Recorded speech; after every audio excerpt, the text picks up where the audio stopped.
Good evening, everybody. I am Voivode Maquette, and welcome to our world of darkness. I'm sitting here with this new book that I have in my collection, Chicago by Night, for Vampire the Masquerade 5th edition.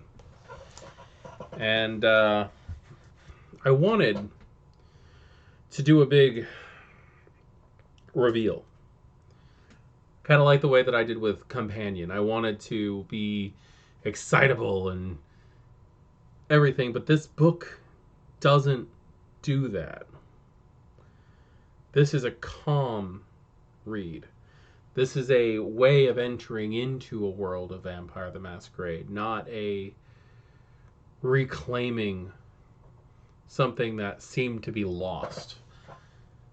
When they brought out Companion, I was excited because Ravno are fun and Salubri are tragic, and I wanted to see how they were going to make them dark. And Tzimisce, well, needless to say, Clan Tzimisce is my favorite. And having them back means a lot to me personally. That being said, we did receive something very amazing when it came to the presentation in Chicago by Night. And that is, we got the Shadows back. We got Clan Lasombra back. And I myself have been lucky to play the V5 rules for Lasombra for a little while. Because while I was waiting for things to brush up and the chance for Tzimisce to come back again, a few friends of mine sat down and decided to play a little tabletop, since we're all still trying to be careful about the way the world is right now. It has to be small and intimate and safe. But that being the same, I got to sit down and actually play with the rules for Lasombra and the way their Oblivion discipline works, which I am a massive, massive fan of, because it's scary, but it's also a little bit more grounded, which, as a player of LARP, I always found that it was a little broken. I played Lasombra a couple times in live action, Dark Ages specifically, and they should feel as if they are unstoppable, but there also does need to be a little bit of a limitation. And when you can use a gift like Shroud or Globe or whatever the hell you want to call it, Shroud of Darkness, by burning one blood and just creating a blanket of shadow and just killing people instantly. It's a bit much. It's a bit much. No, it wasn't much against other vampires, but as Sabbat, your job is to press the masquerade to a breaking point and make it so that everybody has to scramble to fix things. And it's neat that the Lasombra have gained a little bit more of a substance. Now, that being said, I don't know if everybody here is up to date on this one, but the Lasombra have not really changed when it comes to disciplines, unlike some of the other clans. They still have Dominate, they still have Potence, and Obtenebration is now called Oblivion because they have it mixed in as a necromancy sort of discipline. But instead of dealing with wraiths, they're dealing with shades and specters. And if you're a fan of Oblivion, it makes a lot of sense. If you're not a fan of Oblivion, I'm sure it can be a little bit confusing, but it's an interesting way. Now, that being said, we've got the New Lasombra compulsion, which is ruthlessness. To the Lasombra, failure is not an option.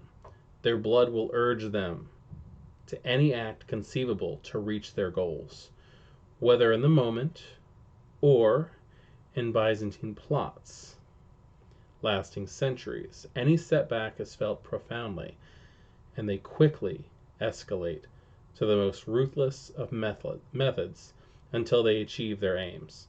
The next time a vampire fails any action, they receive a 2 dice penalty to any and all rolls until the further attempt at the same action succeeds. Note that the above penalty applies to future attempts at the triggering action as well. That just is Lasombra. That's as with all other clans, they have made it so that the mechanics are forcing you to play what a stereotypical Lasombra is, which is good because the blood is going to force you to act like that. Now, their bane. Anyone seeing the reflection or recording, live or otherwise, of a Lasombra vampire can instantly recognize them for what they are, providing they know what they're looking for. People with no prior knowledge will know something is wrong, but likely attribute the distortion to irregularities in the reflecting surface or recording errors. Note that this will not hide the identity of the vampire with any certainty, and the Lasombra are no less likely to be caught on surveillance than any other vampire. In addition, use of modern technology, including making a simple phone call, requires a technology test at a difficulty of 2 plus bane severity, as microphones have similar problems with the voice of a Lasombra as cameras with their images. Avoiding electronic vampire detection systems is also done at a penalty equal to the bane severity. Now, for those of you who have played Lasombra and realize that you can pretty much get away with anything, because reflections, so the fuck what? You don't interact with humans most of the time anyway. Most of the time, that was only set is if your storyteller had a specifically paranoid prince who kept mirrors all over an Elysium and you were trying to break in and infiltrate. But now, this will actually screw you. We used to make it a little bit harder in our old games. We used to say that laser detection wouldn't pick you up. So if you were trying to walk into a store that had one of the automatic opening doors, they wouldn't open for you. That was still pathetic, but it at least added a little bit. This, on the other hand, this points you out as a vampire to anybody who knows what they're looking for. And that's amazing. That's a really great thing. Now, that being said, let's look at our wonderful power of Oblivion, or obtenebration, as some people say. It's a mental type discipline, which is interesting because in the old system, I believe it was social. Mental's a neat thing to have, especially since it's considered a mysticism and tied into the necromantic powers.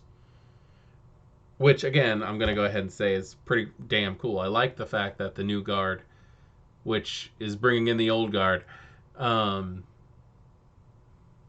doesn't want the concept of clan-specific disciplines. And it's becoming very apparent with the new bloodlines, or with the old bloodlines who are coming back. The Ravno don't have chemistry. They have amalgams that come together to create chemistry. The Salubri don't have Obeah or Valoran. They have amalgams that do that. The Tzimisce don't have vicissitude. They have dominated their own damn beast to work with Protean in their own favor. So you're going to have at least a couple of clans that have a discipline. You're not going to find many disciplines that are, or you're not going to find any disciplines that are just clan exclusive. And that being said, you have the Hecata and the Lasombra, who are sharing different sides of the same coin. One distorting with and screwing around with wraiths, and the other one, the darker side of that, the shades. So, masquerade threat. Medium high, the abyssal shadows rarely show up well on cameras, but are obviously unnatural if witnessed in person. Okay, well, that's duh. So, good. I'm glad that that's being pointed out. I also like the fact that they don't pick up on camera very well. Well, not that they don't pick up at all, but if you consider if there's a well-lit area with cameras, you're probably going to have a hard time getting the uptenebration to work. Blood resonance. I don't know if there are any STs out there who are actually using resonance to its fullest potential. I'm loving the hell out of that. Psychopaths and the emotionally detached. Blood empty of resonance. That's fun. It's going to make fun for hunting. Note, when making a rouse check for Oblivion power, as a result of 1 or 10, so the extremes of the die, result in a stain in addition to any hunger gained.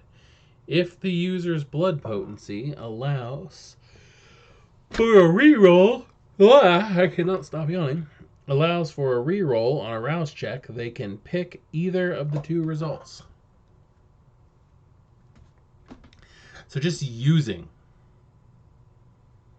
Oblivion causes your humanity to erode. If you're looking at the old school paths of enlightenment and you see something that says staring into the abyss, I think that's it. I think that's it. You're doing something that's so wholly unnatural that you're actually utilizing the very dark stuff of Oblivion. It's pretty damn cool. Level 1, Shadow Cloak. Subtly applying the influence of Oblivion on ambient shadows, the user masks their appearance or seems more sinister and threatening. No cost. In the system, the vampire gains 2 dice bonus to stealth rolls, as well on intimidation versus mortals. It's a passive discipline. So you scary, and you can blend in well. I like that because in the old in the old like Grey Book Laws of the Night, the old one, when they first introduced obtenebration, the first level, Cloak of Shadows, not Shadow Cloak as it is now, but Cloak of Shadows was the very first level of Obfuscate as well. They like melded in together, which made a lot of sense. Then you got Oblivion Sight. The vampire closes their eyes. Upon opening them, the irises of their eyes are black against the whites of their sclera. I probably butchered that, but deal. And they can now see clearly within pitch blackness, and can perceive ghosts who are not actively hiding their presence. Also free. On activation, the user's eyes become supernaturally attuned to darkness, allowing them to ignore all low light penalties, including those of supernatural origin. They still need their eyes to see and are affected by blindfolds and the like. If a ghost is present and not attempting to stealth, not attempting stealth or using a power to conceal their presence, the spirit becomes visible to the vampire using Oblivion's sight. In such cases, ghosts appear as they wish to appear, whether as human beings bearing the wounds that caused their death, as spectral monstrosities, or as perfectly immaculate corpses. Ghosts do not automatically realize when a vampire spots them, but if they do, may react with fear or anger rather than passivity. This power does not grant the ability to make physical contact with ghosts, and it lasts for one scene. There's your necromancy carryover. Shadowcast, level 2.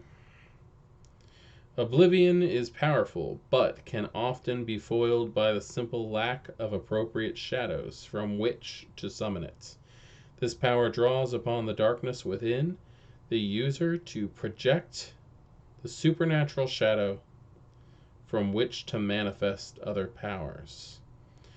No matter the ambient lighting, the shadow usually mimics the movements and shapes of the user, but can sometimes grow distorted and monstrous, resonating with the current temperament of its owner. One rouse check. System. Activating the power conjures a supernatural shadow from the vampire's body. As long as the power is active, the user casts his shadow, which cannot be removed except from direct sunlight. That's nice. Anyone witnessing the practitioner notices the shadow cast from no visible light source. On a Wits plus Awareness roll, difficulty 3, vampires can direct their shadow, elongate or distorting, but not detaching. It will, though it can, sometimes act on its own accord at the storyteller's discretion for the purpose of other powers, such as shadow perspective.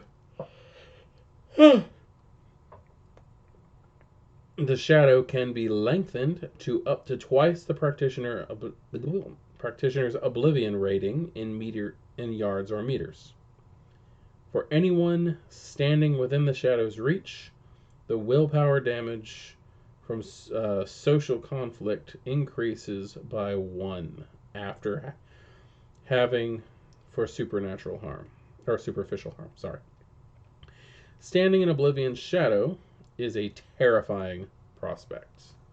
Lasts for one scene. Very cool. Very cool. Kind of brings to light, and I understand Tzimisce are the Draculas, but kind of brings to light the whole living shadow from Bram Stoker's Dracula. The Arms of Ahriman.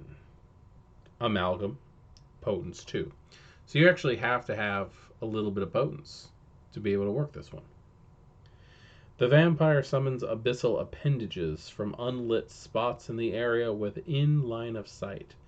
Local shadows distort as murky tentacles snake out from them and converge on one or more hapless victims, whether by gliding up the body of the vampire or engaging in a mystic grapple with the victim's own shadow. The arms are able to hold them in place or smother them. One rouse check. Wits plus Oblivion is the dice pool on that one.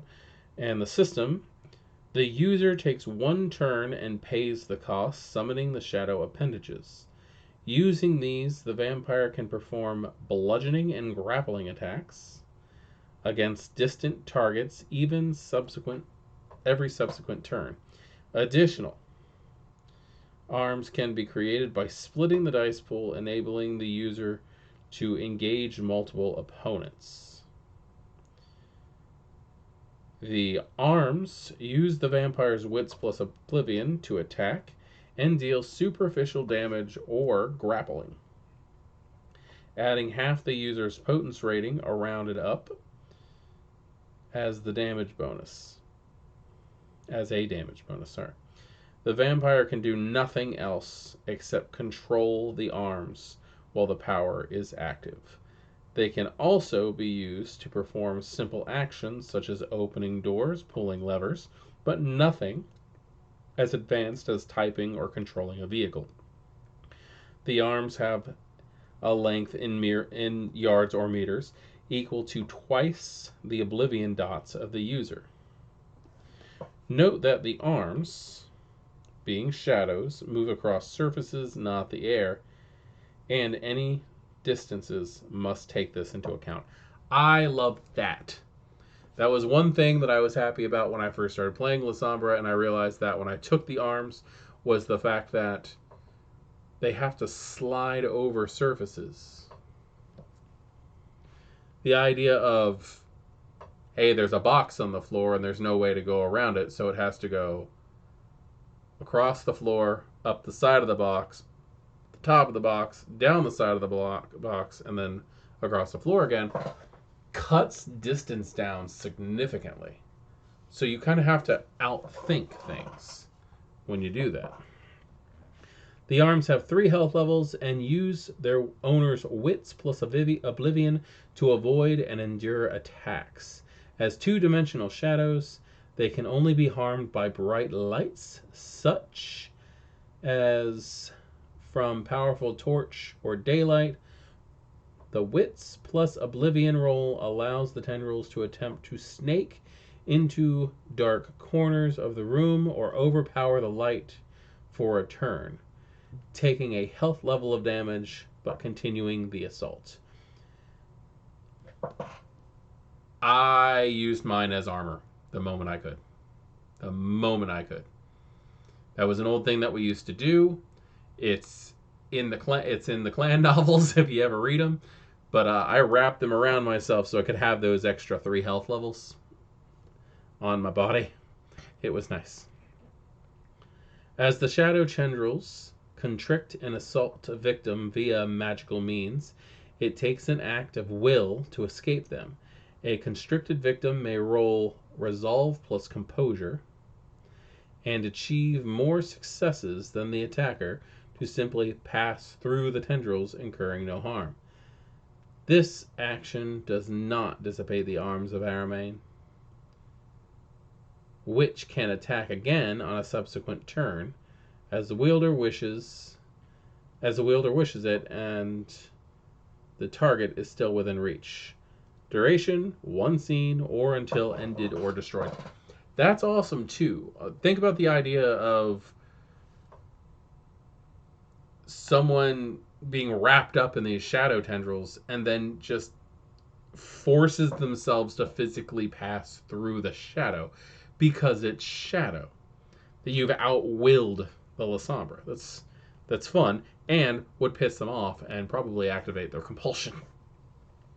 Shadow perspective. This is level 3. The vampire can project their senses into any shadow within line of sight, seeing and hearing as if they were hiding within any part of it. This includes their own shadows as manipulated by Shadowcast. That's cool. That's neat. Cost 1 rouse check. System. Following the rouse check, the presence of the vampire is in the shadow is undetectable by anything but supernatural means. Sense the unseen, for example. While this power is active, the vampire perceives both their surroundings as well as what that can be gleaned from the shadow perspective, as if looking through a screen or hole. Duration, up to 1 scene. That's pretty cool. Just the whole idea of, especially if you can like send shadows places, if you can see one side and the shadow wraps around a corner, it's like having a periscope. It's pretty damn useful. Touch of Oblivion. The vampire uses Touch of Oblivion, channels the power through their vitae. When they make physical contact with a victim, the annihilating element runs through the vampire and into their prey, like an electric current, except the effect is to physically wither the target area. Effective on many parts of the body, the touch shrinks and shortens muscles, snaps tendons, and makes bones brittle. Effectively aging the affected part catastrophically. Its main use is in withering a limb, choking a throat, or blinding a pair of eyes. That's very, very reminiscent of Mortis, the old necromancy of the Cappadocians. System. Following the rouse check, the vampire grips their victim, requiring a strength plus brawl roll if the victim is trying to avoid the vampire, with the victim suffering 2 levels of aggravated damage as well as a crippling injury. If this injury is inflicted on an arm or a leg, the target limb is rendered crippled and will, in the case of mortals, require lengthy rehabilitation, while vampires can mend the damage as regular aggravated damage. Likewise, Touch of Oblivion may render a target mute, deaf, or blind. See crippling injuries in the book. Let's see. For details on mechanical effects of crippled limbs, storyteller may decide such mutilations warrant stains. 1 turn is the duration. It's pretty damn cool. Also, keep an eye on your disciplines. A lot of these things where they're like, oh no, you'd have to do a rouse check every turn. It's actually, no, you do it once for the scene. That's brutal. This is 1 turn, mind you. Now, level 4, Stygian Shroud. Darkness spews out of a nearby shadow as the vampire blankets the area around them in gloom equivalent to moonless night, while sounds are muffled and indistinct. This is Globe. This is Globe of Shadows as we knew it. Anyone viewing the effect from without see it as a shadow expanding over every surface, including the bodies of any victims in the area. Those apart from the invoker, caught in the effects, find themselves struggling to see and hear their surroundings.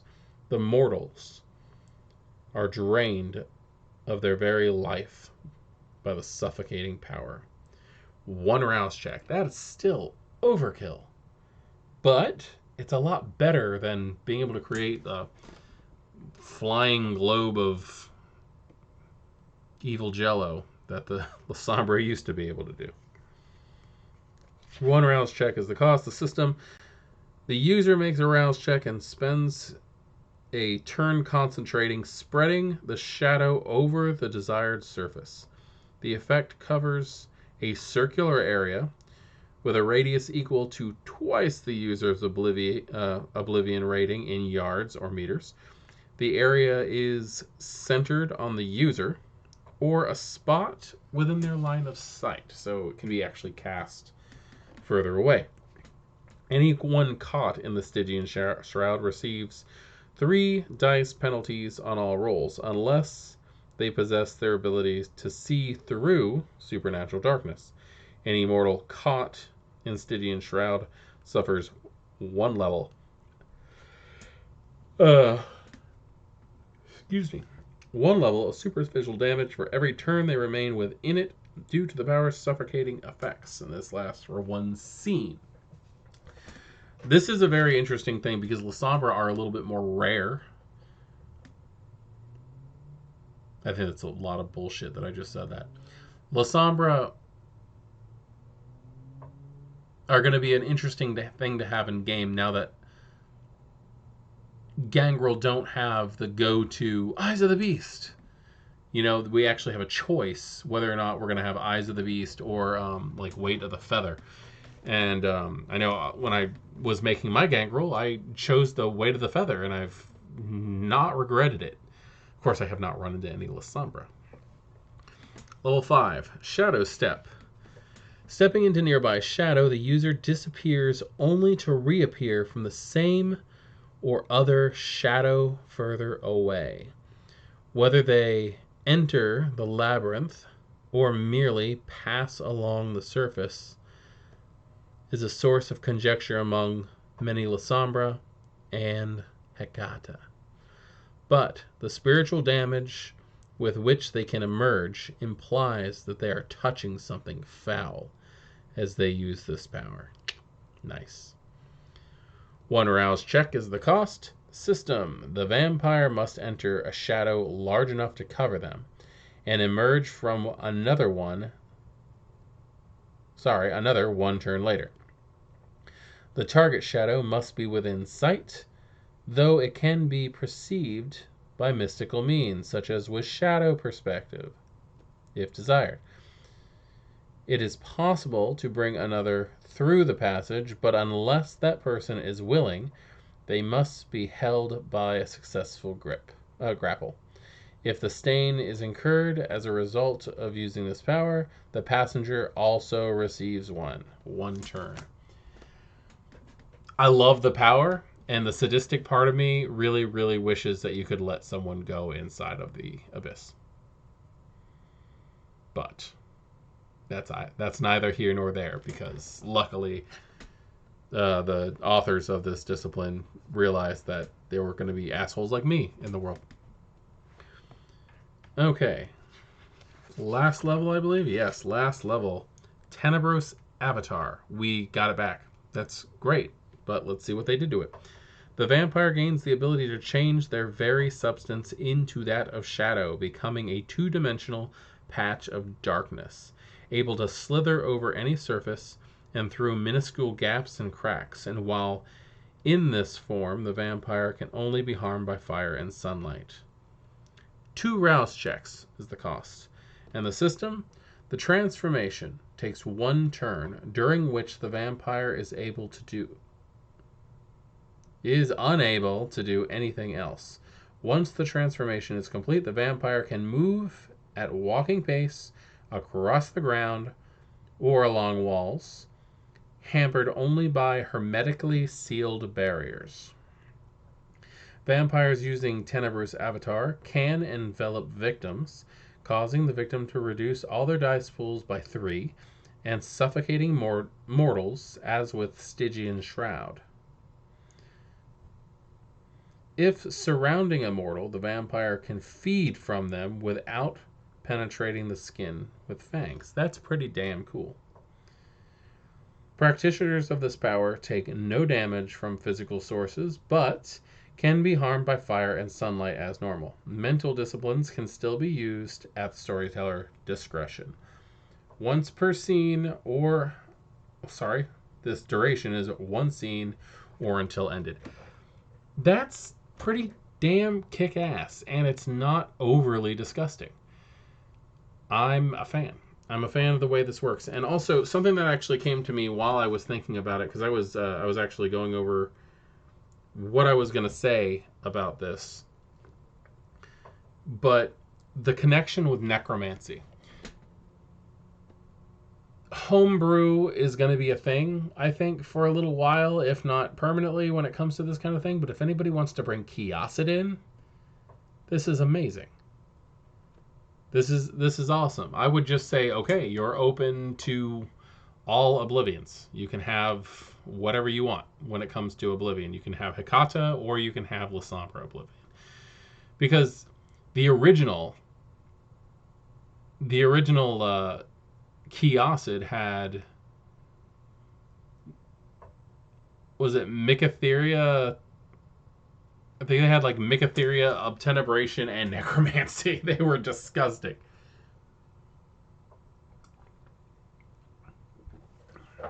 I guess we're still missing Mycotheria. But this does give you options. And also ties Obtenebration to Necromancy, which does kind of help with that sort of thing. We've got Lasombra back, and they're fucking terrifying. And they're part of the camp. And I can see fun stories where a Lasombra joins the Camarilla only to find that a Tzimisce of the same Sabbat city that they're from has followed them. and wants revenge for being a turncoat against the Sabbat, or maybe vice versa. This opens up a huge opportunity that I hope people talk about, and I hope that I hear about this. But if anybody wants to know anything detailed about Chicago by Night, I suggest getting it, because it's a damn good book. If anybody is interested in me doing a full read-through of Chicago by Night, probably chapter by chapter, because it is a pretty damn thick book, please let me know, and I'll actually do that, because it's damn worth the read. And there's a lot in there that can help with Chronicles, whether set in Chicago or not. The only other thing that I really want to mention is in this book is also a lore sheet that actually gives functionality and defined rules on how to run the Malkavian Madness Network. I believe they call it the Cobweb in this book. And it's well written. So I would like to say thank you to everybody who is involved in making this. I am not even going to attempt to pronounce everybody's names here, but I can say developed by Matthew Dawkins. Thank you, Gentleman Gamer, for dedicating so much time into this project and bringing us something that is going to add much to our Chronicles and this hobby of ours that we've decided to have, that's brought us all together in this world of darkness. That being said, I am Voivode Maquette, and this has been our World of Darkness. Thank you for joining me.